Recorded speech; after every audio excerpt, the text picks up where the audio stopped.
Cipriano Lucario, and I have the opportunity of supporting the SAMHSA Tribal Training and Technical Assistance Center as Director of Training and Technical Assistance. On behalf of the Tribal TTA Center's Contracting Officer,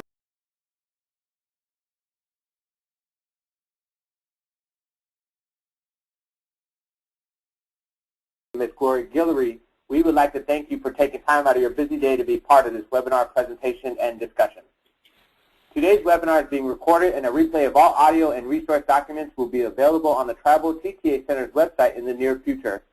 The web address will be listed for your convenience.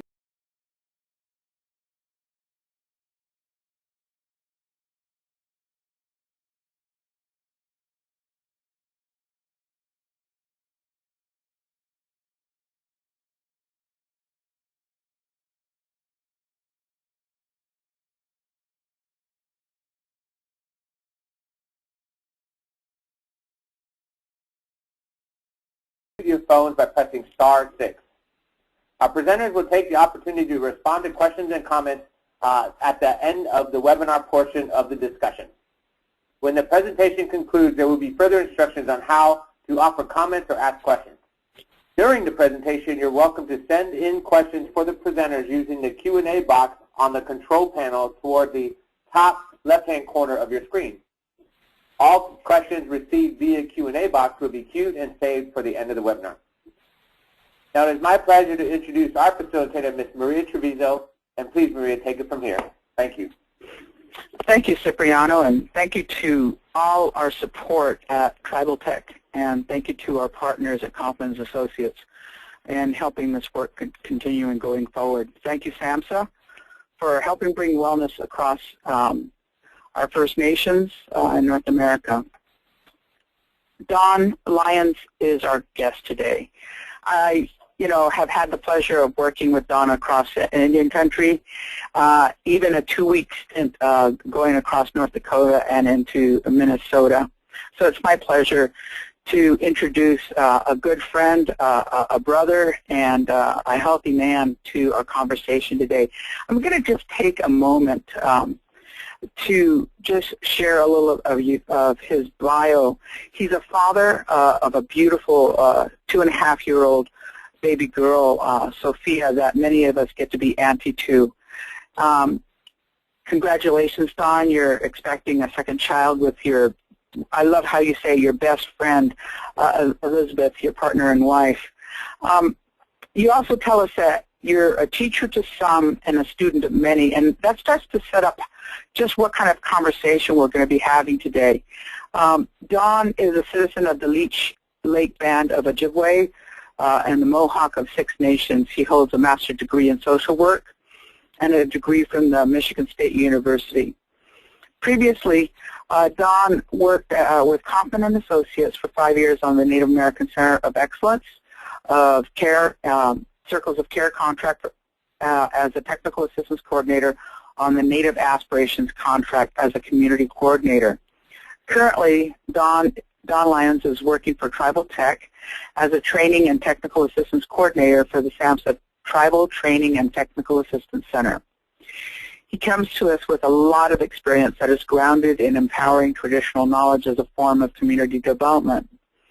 And he's worked with international indigenous communities, both rural and urban communities across Turtle Island, utilizing a variety of culturally appropriate therapy, traditional healing methods, working with youth and community engagement, utilizing digital storytelling. And he's worked quite a lot, and bless his heart, he learned the Gathering of Native Americans curriculum, and it's been my pleasure to work with him across Indian country. Don, my brother, Don Lyons, I welcome you to our webinar today. I'm really excited to have you. So welcome to the webinar and the teachings that you're going to be sharing with us that we call creating seats at the table. Who should come? How do we do wellness planning? So welcome, Don. Thanks, Maria. Thanks, Cipriano. It's a great pleasure to be here. And I want to say good morning, good afternoon to Indian country, whatever time zone. I think we might have covered all the time zones on this call most likely. But before I get into the items at hand today, I know one thing I'm I'm relearning my indigenous language, my Anishinaabe Moen. So as a part of practicing that, I know my elders say every time you go somewhere, try to introduce yourself in the language. You can practice and you can learn, but also to show respect that you're still speaking it, and also show respect to the people that you're talking with. So with that, I'm going to do that real quickly. Bonjour, Ogma Beneshe, Anigam Ndonjaba, Makum Ndodom, Nishnabe Minwa Honishoni Nda, Lansing, Michigan Nda. Good morning, good afternoon, hello everybody. My Indian name is Ogma Beneshe. It's a chief bird, or some people translate as a thunderbird leader. My Bear Clan on my father's side, and I'm Turtle Clan on my mother's side. And I'm both Anishinaabe and Haudenosaunee. That's who I am. And I was born and raised in Detroit, Michigan, but I currently live in Lansing, Michigan, with my beautiful wife and young daughter, Sophia Minokame. And we're expecting our next one in September. So thanks, Maria, for coming up real quick. Actually, you guys start stocking up on the diapers, I think. Talk about planning, right? Yeah, man, planning. I mean, no different. Well, all right. Well, I have the pleasure to talk with you guys and visit with you guys about, how do we sustain planning efforts in our communities, and not just sustaining it, but at the forefront, who should be involved in these planning efforts. So I'm not very high tech in the PowerPoint presentation, so I think I have about 4 or 5 slides. Really, the meaning behind this is really to promote some critical thinking and some hopefully discussion later on about how do we really sustain these things in a good way, and how do we talk about it, but how do we highlight the idea of all my relations, leveraging that idea with our current resources that we have in our communities. So this is it's in order to be kind of a talking point and share some cultural stories and some ideas. I'll ask Cipriano and Maria to chime in here and there on their thoughts and feelings, so hopefully to have a more dialogue exchange with you guys. So, when I first was asked to do this, and the thing that I've been blessed to travel all across Indian country from Maine to California and done some work in Australia, and it's been really a blessing. And when you travel like that, you tend to learn more about yourself in a lot of ways. And one thing that I learned from others is that when you're planning anything, you have to be mindful of a lot of different areas. When you're planning wellness in your community, and really think about the importance of wellness and how do you sustain that, and what do we do to take care of ourselves is one of the things. We have ceremonies in our communities. However you define that, however you take care of yourself, to honor your relationships, both in the human form and all our creation. We have ceremonies in different ways. So what I wanted to talk about today was, how do we see planning as a ceremony? How do we see those different elements, what we do in our ceremony planning, refer to back our wellness planning? So I wanted to start with that, but before I dove into the 3 Ps that you'll see on this PowerPoint here, is I had a quick story I wanted to share with you guys, so just bear with me a little bit here on this story. So like any good story that we have, has to start a long time ago. There was a young boy who lived in the community, and then this community, they had a fire bundle that was there to help people take fires and keep people warm and cook their foods. But eventually that community wasn't doing the things that they needed to do, and that fire bundle left them. And so here was this young boy without a fire bundle to help his family. And he really missed that part. And he really wanted to contribute to his family in a good way and really take that role on to help his people. And so he was really disappointed with not having the fire bundle in his community. And he thought about this quite often. And one day he went for a long walk in the woods, and he ended up along this river. And he was quite tired by this time, so he sat down, still thinking about this fire bundle, and he ended up taking a nap. And during that nap, he had a dream about this big fire that was all keeping all these people warm and cooking their food, and their people were making fires in their different wigwams. And it was really good, and he felt really warm, felt really positive around those things. And so that was his dream that he was dreaming. And then as he was dreaming, there's this little sparrow that kept poking at him and poking at him. And finally he woke up to his surprise. That sparrow was sitting right there on top of his chest poking him. And back then, we could understand the birds, and the birds could understand us. So that sparrow spoke to him. And the sparrow had a gift that if he watched you long enough, he could see your dreams. And so that sparrow was talking with that boy about, I saw you dreaming about this fire, and I know that that fire bundle has left your people, so I'm going to do something to help you because I see that you care a lot about this fire. And so what that sparrow did was offer its nest to that young boy. And that sparrow said that this is I raised my family and they left. I don't need this nest anymore, so you can have it. And anytime you need to start that fire, it's good to use my nest to start those fires. So that boy put in his bag and thanked the sparrow, and they both went on their way. So as they're going, it was a long way. He walked away from his community, ended up sitting under this tree, and this tree started talking to him. And what this tree started explaining to him is that I talked with my friend Sparrow and I told him about your dream. And he said, you can use some of my branches for kindling. And this tree also pointed him in the directions where his fallen relatives fell down from the windstorm and said, you can use those for firewood when you're ready. So the boy remembered that and put those little branches in his bag. And the last thing that the tree told him is that there's this little bit of fungus that grows on my tree. We call it shtagen. It's a fire starter. And he said, we use this to keep that spark. And so he put a little bit of that in his bundle, and he went on his way. And from there, he was walking, and he stopped at this beautiful lake, and he started skipping rocks in there because he was all this information. He wondered what he's going to do with it. So he picked this rock up, and this rock started talking to him. And this rock said, throw me against my relatives right there. And so this boy threw it, and a spark came out of that rock. And so he found that rock again, and that rock was telling him that I'm flint. And every time you hit me against my relatives, I have a spark, and you can use me to start your fire, to rebuild that fire bundle. And so he put that in his bundle. He thanked the rock and put that in his bundle. And by this time it was getting late, so he wanted to just camp out there. He couldn't make it back to his community. And as he was waiting there, still thinking about this fire bundle and all the items that he collected, all the teachings that he got just in that short amount of time, and wondering how would it all come together. And as he thought and he was praying, he was thinking about it, this old man came up to him. And he was startled at first because he's out in the middle of the woods and nowhere. So this old man was talking to him and was asking him about his journey. So the young boy was telling him.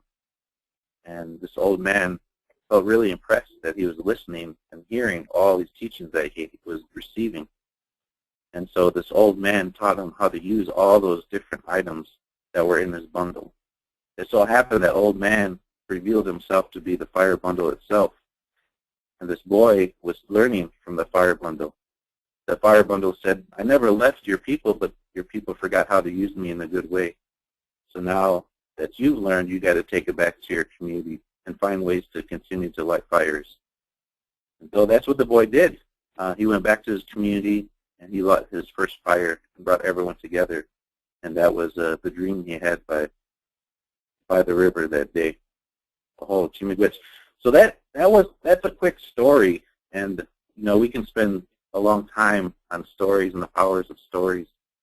But in that story, and what we're going to talk about, is that there is a bundle that he carried, and just like we're planning for wellness in our communities, we have tools that are at our disposal. And if we start looking at these tools in a sacred way, in a good way, we can really apply it to do good work in our community. And just like our ceremonies, we're kind of talking generally here, there's 3 areas that we're going to focus on as we start diving into it. Is the purpose, the protocols, and the processes of how to sustain planning as it relates to wellness and really as it relates to anything going on in your communities. So could I go to the next slide, please?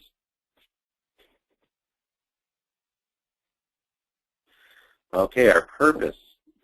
So, and a lot of times, and I tell Maria this quite a bit, is I was born to be edited, and I always give the reason that English is not supposed to be my first language. So sometimes English doesn't really explain what we're doing for purpose, though. It's really about the importance of having a vision, or another way of a reason why you're doing something. And just like this young boy in the fire, he had a dream. He had a feeling, he had a thought, he had an idea of something good for his people. And so that in itself is kind of the first starting points of when you start planning, and how to sustain planning is kind of have an idea or a vision of where you want to take it. So what I want to do now is I'm gonna pick. We got some awesome experiences on the call here, and Maria and Cipriano. So I'm going to ask Maria if you can chime in first here. When you think about visioning and the importance of planning, you know, how important is that idea of visioning relate to your planning efforts in your community? What are some thoughts, Maria? Well, my thoughts, and first of all, thank you for that story, because, you know, it just sparked this whole other thought form, and I was relating to how the fire is, you know, and thank you for bringing this in. The fire is the vision, you know, and I'm thinking the actual practicality of the fire, the gathering of the materials, how do you sustain the fire, who's going to be the fire tender, who's going to be the fire keeper, who's going to, and if we're moving, how do we keep the fire, how do we move it from one place to another? And those roles were always important in our communities, especially if we're moving that first fire to another location. So then it really made me think about, as you were talking about the vision, so who's going to sustain the vision? Who's going to continue to breathe life into the vision? And to make sure that we're all working with purpose together to maintain the vision. And definitely in our planning, you know, what do we want to plan? You know, is it everybody's vision? You know, is everybody on the same page, to use a modern term that we use today, you know, when we're sharing information across lines? I love what you're sharing here and helping us to be mindful that we're careful what we're doing and making sure that everybody is working to the same end. Because if I'm thinking one way and you're thinking another way, and to bring in Cipriano, who's with us here, and he's got a different way, then when we're trying to work, it creates tension, which then can create miscommunication and what we talk about in Tuckman's stages of how do we develop as a team. It'll create some storming between us. So it really is important. One, what do you want to do? And are we all in agreement that this is what we want to do together? Before we start, you know, getting the materials and all this other stuff, to make sure that we have the same vision, that this is ultimately what we want to do as a community, or even as a family. Yeah, totally. Thanks, Maria. You know, one thing that that story brings up to me, because it's a story I ever heard, is that the idea when that fire bundle said, you know, I was always here. I was always here. And it's not like we're developing a new set of way of doing things. We're kind of just doing it different, a little bit different with our resources around us that what we have. Yeah. So some of the things that come to me is that you know, if we start looking at our communities, and sometimes we think we have to start something new all over again, recreate the wheel. Sometimes we do that quite a bit in our communities, and so we have to do this or do that.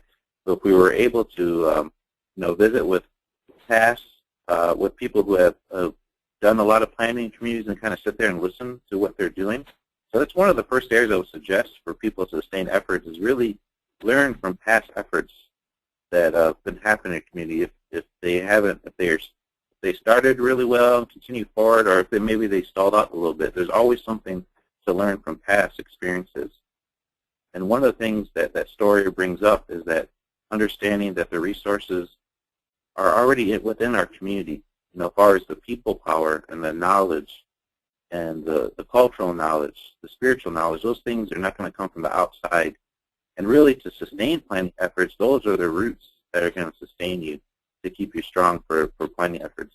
Yes, you need funds, you need locations, you might need outside help to kind of help you along, but those are kind of like the spark a little bit, and the firewood and all the kindling is always going to be there. So how you can continue to have that moving forward. I wanted to bring Cipriano in on the conversation here.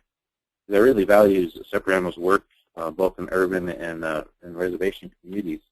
And I wanted to pick his brain. Cipriano, when you think about some of the pitfalls of planning, and sometimes in our communities we focus on the details right away, and sometimes that allows us to go astray of a vision, or maybe not having a vision.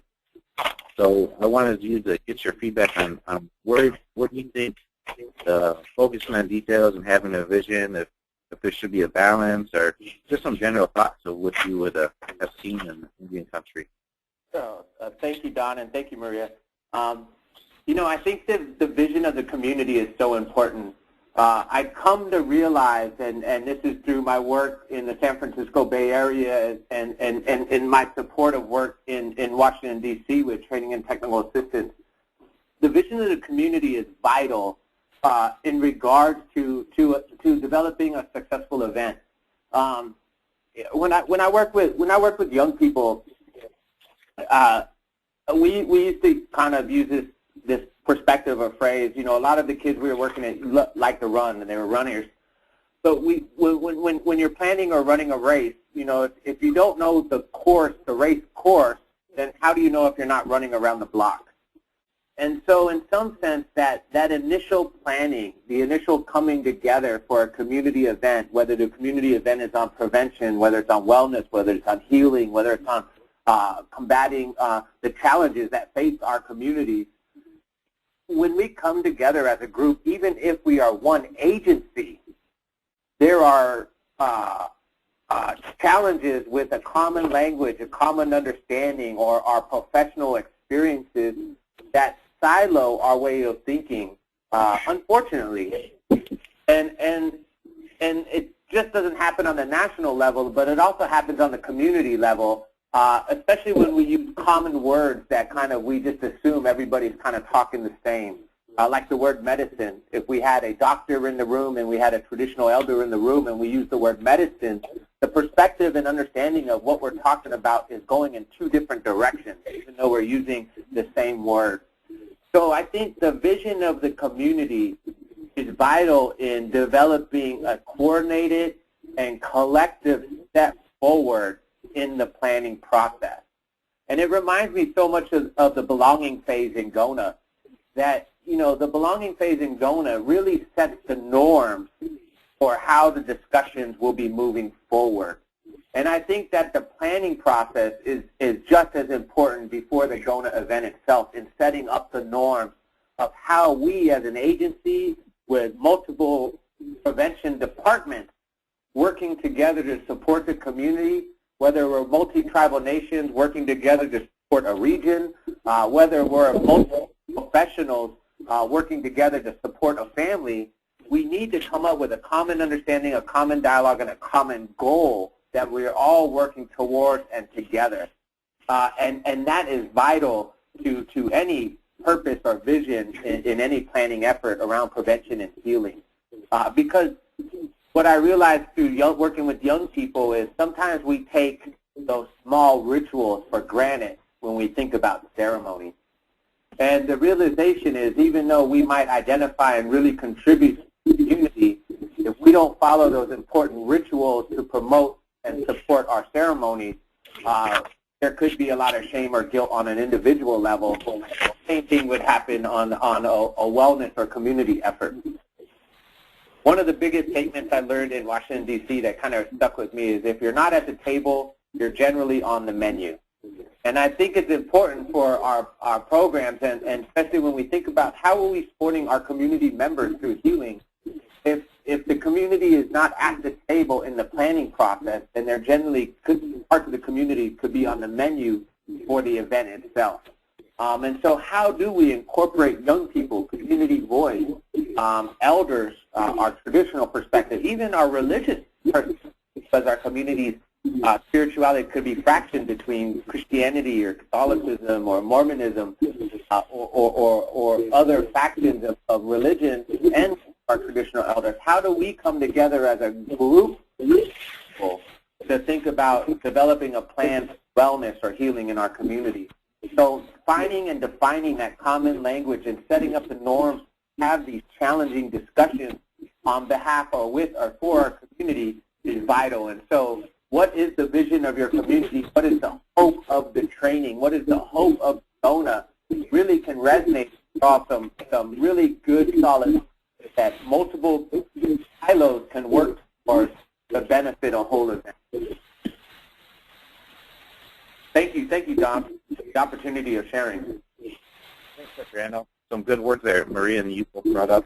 I want to hold on to the idea of tension, because we know in science we have some kind of tension with that spark and that fire. So that's something that we're going to address here in the next couple of slides. But right before we move on to the next slide, I think you guys both, step around and brought it up that sometimes we have to really, the details. So looking at ceremony, right, if we're using the analogy of fire, it started with that young man having that vision. And he was able to visit people who were able to get that vision, to build off of. And so that's the idea of something little by little to move forward. Also knowing that we don't have to do everything ourselves. That's one of the lessons too. Planning. Excuse me, Don. I just wanted to give you a heads up, Don. There was a comment. Sounds like there's muffled voices and in the background, so I just want to put out a reminder to please mute your phones to support audio quality for the presentation and the recording. And we thank you very much for taking time just to mute your phones and support this information on the recording. Thank you. Sorry, Don. No problem, Cipriano. I've been having some issues with my phone too, so it might be my phone as well. Yeah, if anything happens like that, make sure you let me know. I might be able to do some powwow dancing here to get better signal or something.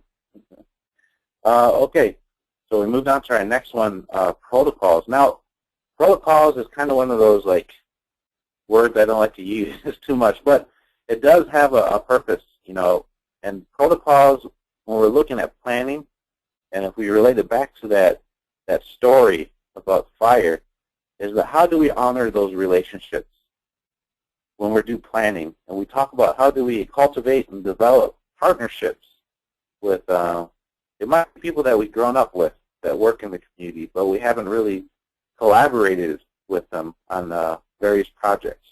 Or it might be people that we don't necessarily get along with, but they're doing something in this area and you're doing something in this area that kind of match. So how can we start working together?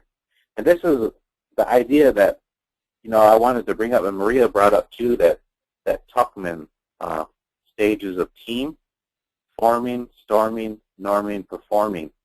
And also there's a journey one on there too. But let's focus in on that storming phases. And I want to give a heads up to both Cipriano and Maria too to chime in on this, is that in that storming phase, we're really good about forming and coming together. That storming phase is sometimes what's really, really scary for our communities, for us individually, and it taps into sometimes those ouch moments in our lives, and it could revert back to some of the historical trauma, some of the traumatic events. But having that understanding and wider context of, okay, this is the storming phases. In those storming phases are sometimes the most powerful lessons that we can learn. Sometimes that's the area where we really build on, we really have a appreciation and understanding of, we are really strong. we are really resilient. You know, we have this within us to do this work. And those are the times that it's really fruitful if we really think about it. And a good friend, Barbara Aragon, talks about this being our ceremonial time. And we can see how it's going back to our ceremonies, but our ceremonies sustain us. Whatever ceremonies you do, it helps you to sustain you to go forward and move forward in a good way. So just like planning, when we have those rough meetings or those hard times getting people at the table, there's some lessons to be learned, both good and bad, that we can apply to this planning effort. So Maria, I know you have years of experience. I don't want to call out how many years. I know you have a lot of years of experience out there working in communities. If you could just speak to maybe what lessons you learned from phases as it relates to planning and some good things that could grow out of that. Thank you, Don. I think one of the things that has really been helpful for me when we've done planning, and anytime we have, and Cipriano, I like the word that you use, silos. We come with our agency and all the stuff that we do in our own agency, and other people come, again, with the information, the culture of their agencies or departments. And the word that is used, and I like how you use it, silos, that the information is going up and down in this column of this department. And sometimes we come to meetings or gatherings with this culture and this language and these are how we operate within those circles. And what has helped me, not just in our tribal communities, but when we're working with other agencies within tribes or working together with other tribes or other departments, is one of the things that we do in the GONA, right, one of the first few things as we start to introduce ourselves, which is norming. And for people that are new to some of the language that we're using here, basically norming means how are we going to work together? What are going to be some of how we're guided through this process? Another way of saying that is, what are the values that are going to hold us together as we go through this process? Another way is, what are the rules? When we're together over this next couple of hours or next couple of days or for this week or during the term of this planning that we're going to be doing or this program that we're going to do, how do we want our time to be together? How do we want to be treated? And how do we want, what's going to guide us in how we work with each other? So just drawing from things that I've heard in various gatherings, a lot of times people say that they want to be, one of the norms that they want is that people are respected. And so instead of just taking that at face value, we'll ask, and I see Don, you do this, and Cipriano and Barbara, when we work together, we'll say, well, what do you mean by respect? So then they'll say, well, if somebody's talking, that we try not to talk over them. Or respect for me is that people turn off their cell phones and not be texting while we're working in this room together. And then somebody will say, well, I don't want to just be in the chairs all the time. We're going to have some movement. And so other things will be offered up, like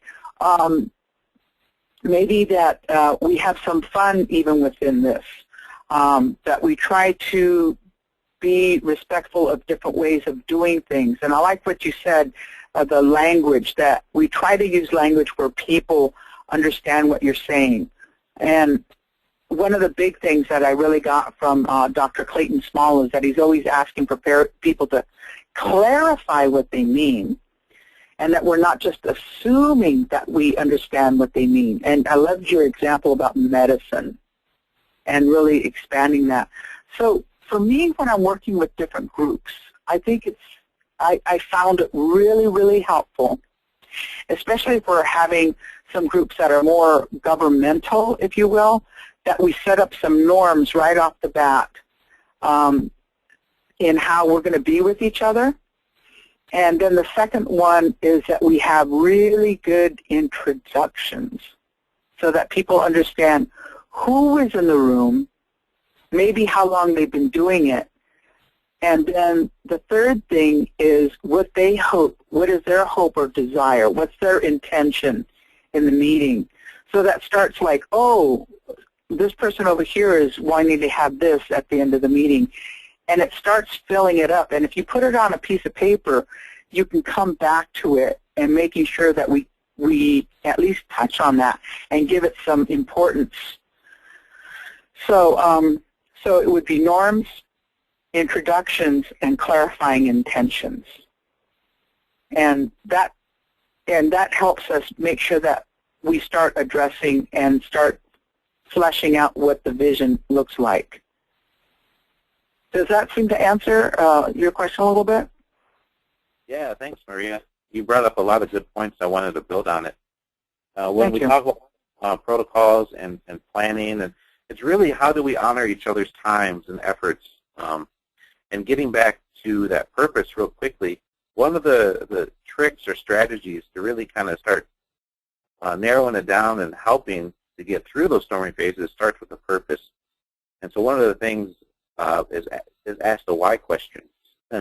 When my daughter's 2.5, and she's at the point now where she's asking why. Why do you do that? You know, why are you doing this? And so our little ones are really good teachers, some of the best teachers we'll ever have in our life. And she's teaching me to really focus on why, being mindful of why. Why am I trying to put on this donut? Why am I trying to promote community wellness? Why am I trying to get young people there? And if you really start looking at those why questions, it will give fruitful ground to answer how to go about doing that. But having those whys and those purposes and building off what Maria said about the norms, I think norms are really critical into sustaining efforts and also to help through the storming phases. Because they do a lot of things, but one of the things I think they really help with is they give people a sense of ownership over the process. And the process is the next thing that we'll talk about here just shortly, but we're staying on the protocols element just for a little bit longer, is those norms help people feel like they have ownership of it.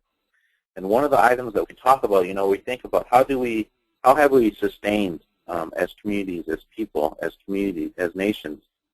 What are some words that we can describe that? And this is just a real quick example of some of the words that's on that, what you're seeing there is support, honor, sacrifice, respect, appreciate. And we think about our ceremonies and the things that we do. And we also think about that story that we started off with, how that young boy was thankful for all these teachers that came in and he appreciated. Then we also think about the sacrifice, what Sparrow gave up, what Rock gave up, and knowing that the fire bundle is always there, but he left because it wasn't going in a good way. And so being mindful of these things really helps for sustaining planning efforts in the community.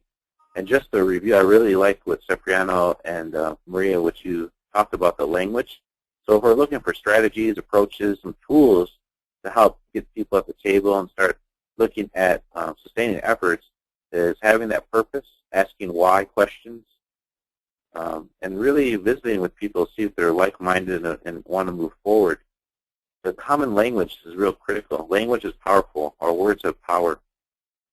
Setting the norms up is another critical thing that can potentially really help you get through that storming phases as you work through those situations, those awkwardness, and it gets really heavy and tense sometimes. But always being mindful, and someone told me this, and it really makes a lot of sense, is when we talk about historical trauma and lateral violence in our communities, to build the context is that in our communities prior to contact, you know, it wasn't always 100% perfect, but we had strategies and processes to help cope in our communities. And when those structures were taken away or eroded or just destroyed, that really set us back with our coping, how we cope. And so understanding that one meeting, one event is not going to wash away those 500-plus years in one time. So I think that's humbling in one way, but it also shows that this is a process. And if we take one step forward, it's one step forward. And if we get one person at the table that wasn't there before, that's one person more to the fight and moving forward in a good way. So I always call this work revolutionary work. So we're doing revolutionary work in our communities, and it's a day-to-day thing. But understanding how we treat each other is really going to reflect what's the outcome going to be in our communities. So if we could go to the next slide.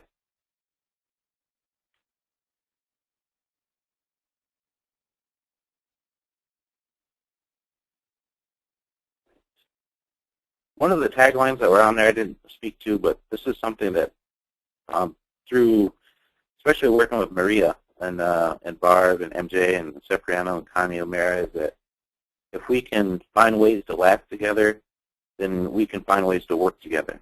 And if we're working together, that's when really change happens. And understanding the importance of visiting, we can sit down and visit together, and not necessarily, sometimes you got to have a meeting.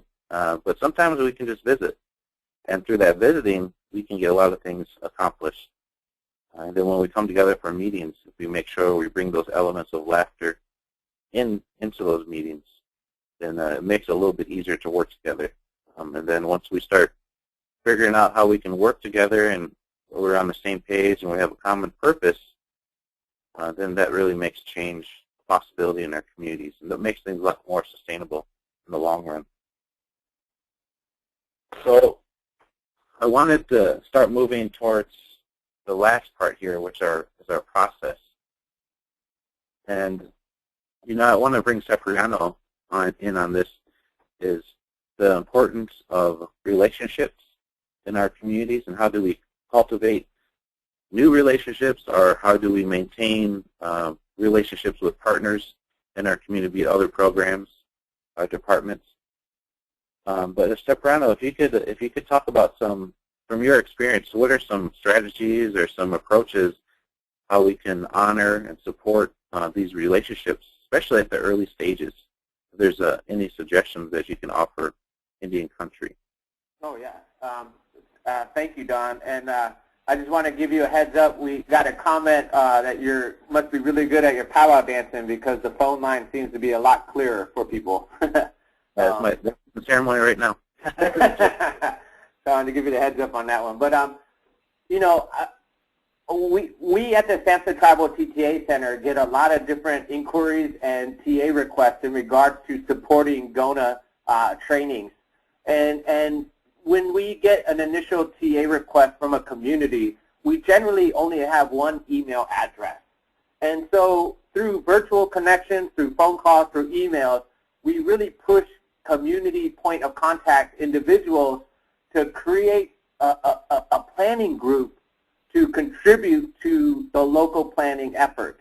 Our budget at the SAMHSA TTA Center has limitations in regards to all the things that we might be able to leverage resources with communities.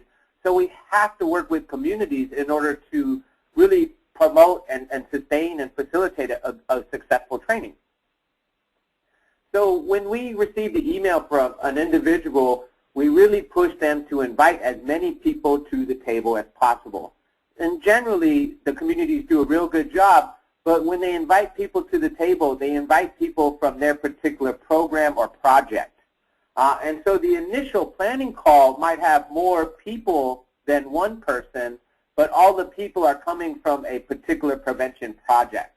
So the next stage is to get the project to think out of the box as who's the vital partners for that particular community to meet the hope and vision of their particular on-site TA request. So we push communities to think about how can we incorporate the diabetes program, how can we incorporate the elders program, how can we get the youth program, how can we get tribal leadership to the trainings, because we know some of the challenges that our communities are facing or envisioning or hoping to address.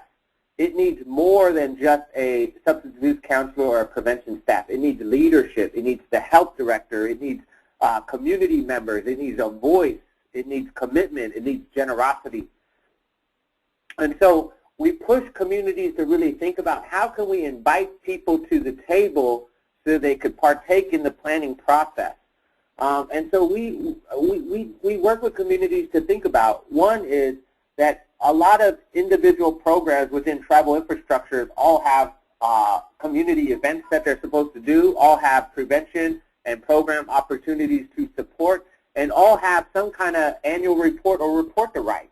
There's no reason that a GONA, which is focused on healing and substance abuse prevention, cannot be contributed, supported, and wrote and shared about from diabetes, from nutrition and exercise, from the youth program, from the behavioral health program, from the substance abuse program, and the overall center itself.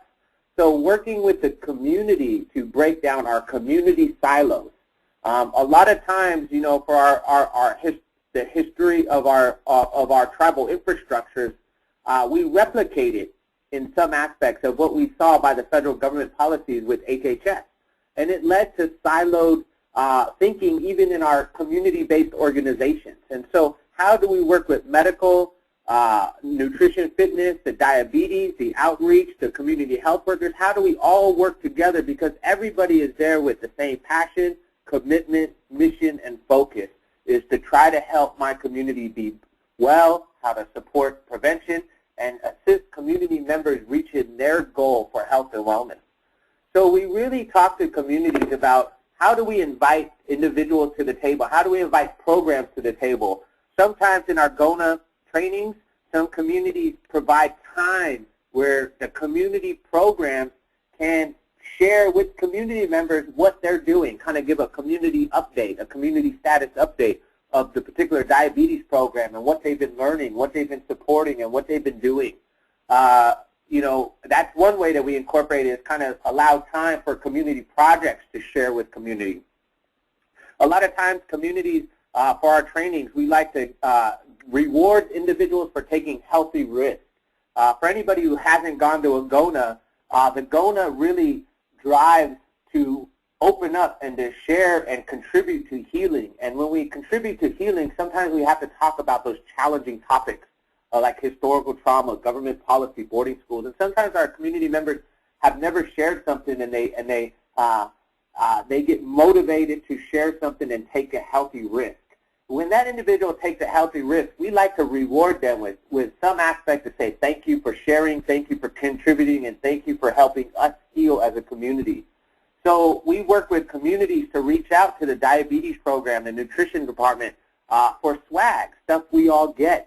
So we could reward community members, and it might be a small token, it might be a water bottle, it might be a t-shirt, it might be a backpack, but it highlights a gift from the community to that specific community member for taking a healthy risk and contributing to the community's wellness by identifying a challenge and talking about what their tools of success have been to either combat it, to overcome it, to keep it at bay, or just to feel better for today than they did yesterday. So communities through GONA processes have invited the siloed departments to be part of the planning process from the beginning. The communities have allocated time within the agenda for community programs to share with community and provide community updates and status of their particular projects. We work with communities to work with other parts of the community for swag materials, so we could give healthy risk tokens and things to give away to community members who are contributing to the overall wellness of the community. And this gets me to also thinking, you know, sometimes every once in a while we'll get a community who says, well, we've been building a good partnership with this organization or with the county or with the state, and, you know, they are very interested in attending a GONA. They heard stuff about it, but, you know, they're not native. Is it okay for a non-native person to go to a GONA? And we think it's very important to consider our non-native allies and to work with them to contribute to the overall wellness of our community. Now, obviously, for some communities, we might have to work with those non-native allies a little bit more than others to support cultural humility versus cultural competency, and that's an important piece. But it's very, very useful to work with non-native representatives to educate them about the importance of community healing and social gatherings that are so effective in tribal communities. The Western model of individual treatment sessions versus group or family sessions is quite a big spectrum. And so For my experiences working with individual non-Native allies who went to Agona training, it really changed their way of thinking of how to support wellness in community healing. It changed the way that they think and talk and speak about the things that have impacted Indian country historically and how they see their commitment to generosity to support that tribal community, to the effect that these non-Native allies do contribute and promote because they could get into circles that maybe that tribal-specific program cannot. And so how do we create those seats at the table? Sometimes it really takes us to walk with our non-Native allies and share with them the importance of cultural humility in regards to their effective work within our tribal communities, so they could share with their constituents the importance of community healing and social gathering and community efforts for tribal communities. I know for my work in Oakland, California, we worked with a county representative because they didn't understand why we spent part of our community education and healing budgets on social gatherings. And so we invited them to one of the gatherings. It was a powwow at an elementary school. And it was the very first time that this community representative had the opportunity of attending a Native event. And she enjoyed the food. She saw the family gathering. She said that the biggest thing that stuck out was how a family comes together at a powwow and how a family stays together at the event in order to go through those small rituals of the regalia, of the songs, of the prayer, of holding hands, of honoring and celebrating, all in one event. All this was going on in one event, and it really struck her. But the biggest thing that really struck her, and she shared with this, was that as a dancer was dancing, an eagle feather fell. And the whole community kind of stopped, and we went through the protocols that the community has been taught in order to take care of that feather for the dancer. And it really struck a chord with the non-Native ally representative, because she actually got to see community generosity and teaching to impact the life of this young person, this young dancer whose regalia started to fray a little bit and the feather fell. And so, you know, as we think about these processes to plan Gona and who should be at the table and creating seats at the table for planning, one, it's very important for us to have a common language and a common understanding so our community could coordinate together in step. But it's also important for our community members to really look at, you know, what is the vision of this and what is our hope out of this training? Because for some of our communities, we might have to build relationships with non-Native allies to get their support to continue these community efforts that are so valuable to our community members and families. And it was very educational for me in that regard. And so I really appreciate that kind of conversation and processes and how do we assist parts of our community to work together and out of the box of their particular siloed experience, their siloed professional perspective, or even within our tribal communities, how do we work together to not be siloed in our agency and community projects and work together to support the community as a whole? Thank you, Don. I hope that was kind of helpful in the dialogue. Yeah, thanks, Cipriano. It was really a poignant example of that, the protocols of how to honor relationships and the purpose and the process that we use in that.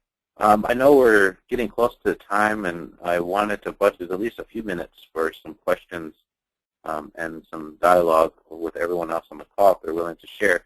But real quickly, Maria, I'm going to put you on the spot, okay, Maria? Maria, if you could, just in a few minutes, if you could talk about the importance of, you know, in our ceremonies, a lot of the common thing is sacrifice. You know, sacrifice something to, we go through a sweat when it's really hot or Sundance. There's something, forms of sacrificing to give up so we can get something back, and be it whatever. So when you think of that for planning and you're thinking of approaching or working with, like Cipriano said, those collaborators, maybe they don't have that experience working with Indian country. Or if you're working within your community, you might not have the most positive relationship with that person or that program. If you just could quickly, from your experience or any ideas of how can you overcome that, or some quick suggestions to help get through that process? Well, that's a really good question, and you talked about it a little bit earlier in some of the work that we're going to be doing. We might be challenged to work with somebody that either we don't know very well or we just don't like. Yeah. And when we come into that situation, it's inviting us to be generous and to step out of our comfort zone. In the Gona, we have a saying where we say, trust the process. And in trusting the process, that you're going to trust that our norms are strong enough, that our facilitators are strong enough to help us if we get into a tough spot to remember our norms. And that's part of the language. We don't, in the Gona, we try not to shame, even in the planning process. We try not to shame people, but to help them remember, let's remember our norms is what we usually say. And we don't just state the norms as a group, but I've created a culture of inviting all the participants to sign them. Like, this is our agreement. I myself had the opportunity years ago to work with a gal that I did not get along with. And the reality was that she didn't get along with me, but we actually sat down, and like you said, in ceremony, Don, and we acknowledged the fact that we just really were really challenged in this way. But for the good of the community, we put aside, and we had this discussion. I said, I know you don't like me, and I really am challenged with you, but for the good of the community, can we focus on the kids and the families here and just, put our feelings aside? And what happens in situations like this, we wound up being really good allies together and working for the community, and wound up learning that we actually did like each other. And it challenges the usual paradigm and what happens when we do trust the process and get outside of our comfort zone. And just like in ceremony, we're pushed. What do I have to learn here? And be open to the message from that. We wind up getting a lot of gifts back. So thank you for asking that. Do we have any questions, Cipriano, to honor Don here with some questions from the community?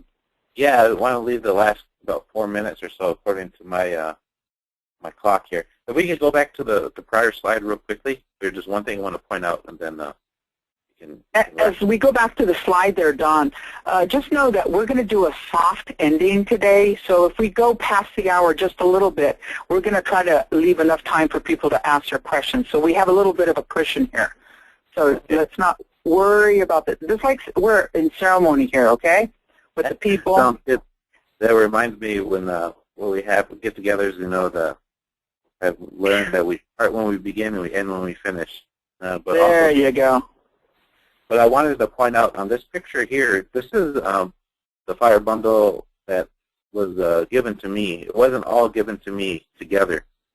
And some things I learned that can apply to planning, every single part that's in that bundle that you see plays a role in starting that fire. And if I don't have one of those pieces, it's really hard to start the fire, almost impossible to start that fire in a traditional way. And so when it comes to planning and you're building your bundle, is that everyone has a role to play. It might not be the biggest role, but everyone has a role to play during your planning. And really, when you start looking at it, everyone's playing their role at different levels. That's what makes items sustainable in our community. So that's what makes that bundle sustainable, is everything in there has a role and is respected in that role and is utilized in that role. Sometimes I might use different flints depending on how it goes, but those are 3 different flints that I received on my journey. So I just want to make that quick point and kind of bring it back together about that bundles that we have, that we carry, and we honor those relationships and those protocols and the processes that we have. We know that it's a purpose for those bundles. So So thanks, Maria. Thanks, Cipriano. Thanks, Indian Country out there. And yeah, if there's any questions, I would like to have that conversation now, if we could. At this time, Don and Maria, the only question we have other than about the noise and the challenge with the audio is for slides availability set by Mr. Mike Colbert.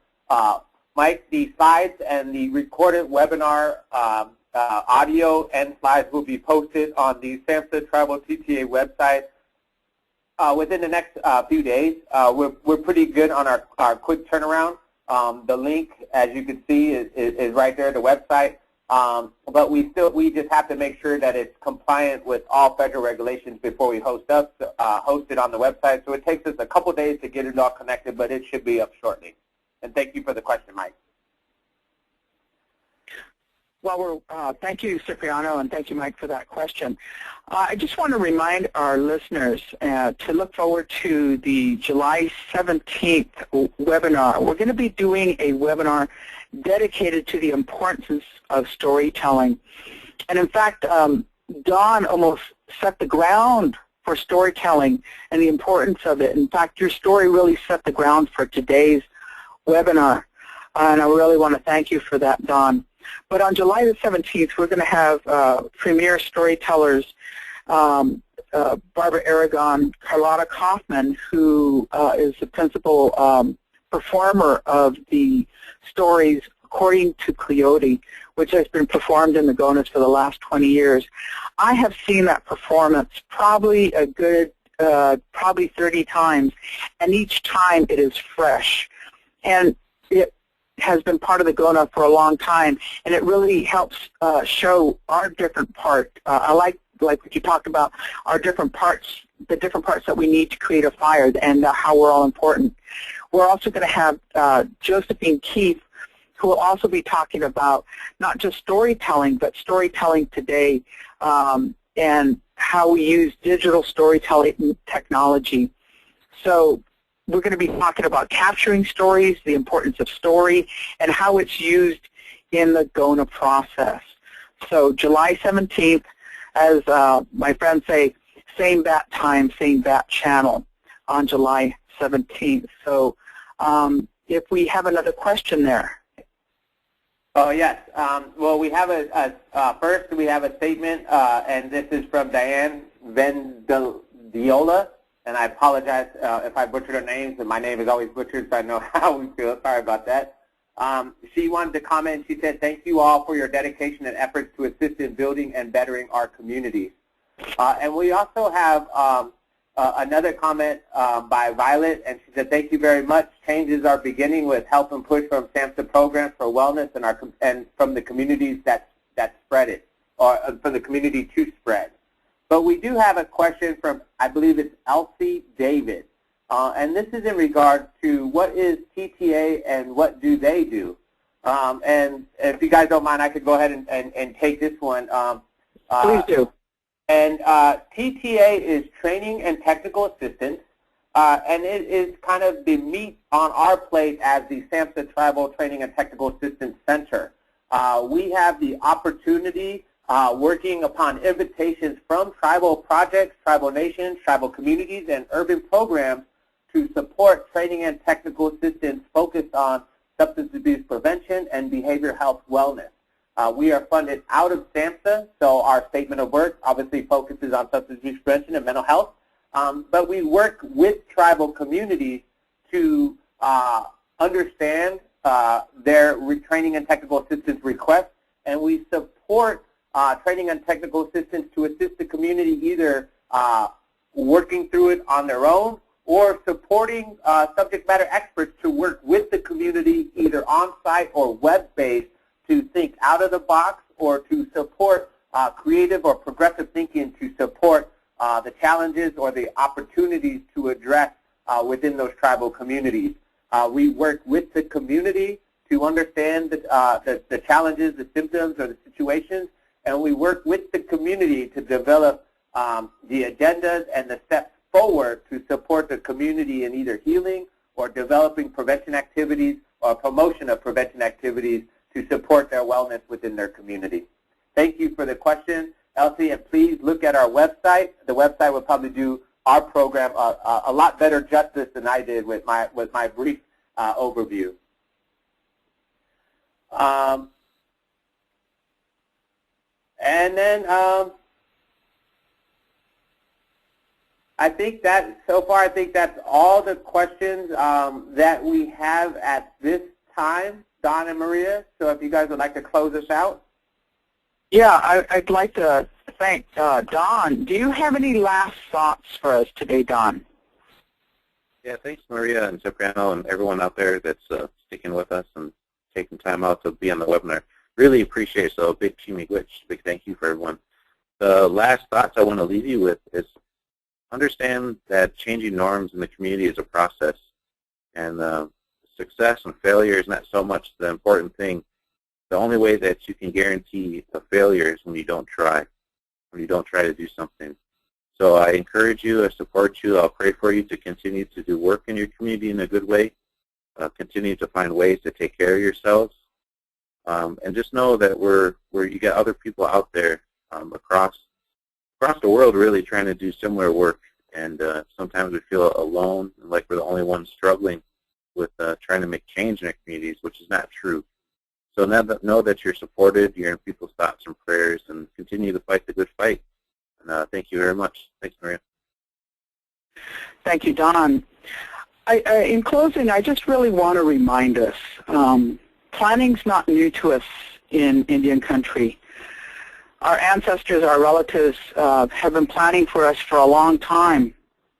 They would plan, where is the village going to be? Where is a good place? Where is a safe place for the village to be?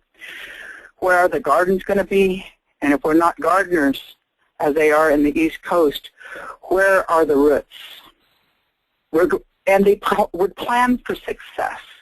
They would plan for a successful harvest of the fish, for a good hunt. They wouldn't say, hey, we're going to fail at this hunt. The fish aren't going to come up the river. They would pray for those fish. They would pray for the buffalo or the deer or the elk. They would pray for the roots and the plants and the rocks and the water and the fire and the earth and the wind, all those things. Our ancestors have been praying for us and holding ceremony for us for a long time. Planning's not new. It's just a different paradigm. So I invite us to honor our stories, honor the wisdom keepers, and remember that we have the call. You know, are we going to take up the call to do good work in our community and accept the challenge that we might not necessarily be working with our best friend? But how can we step up to be the best friend for the process and healing in our communities?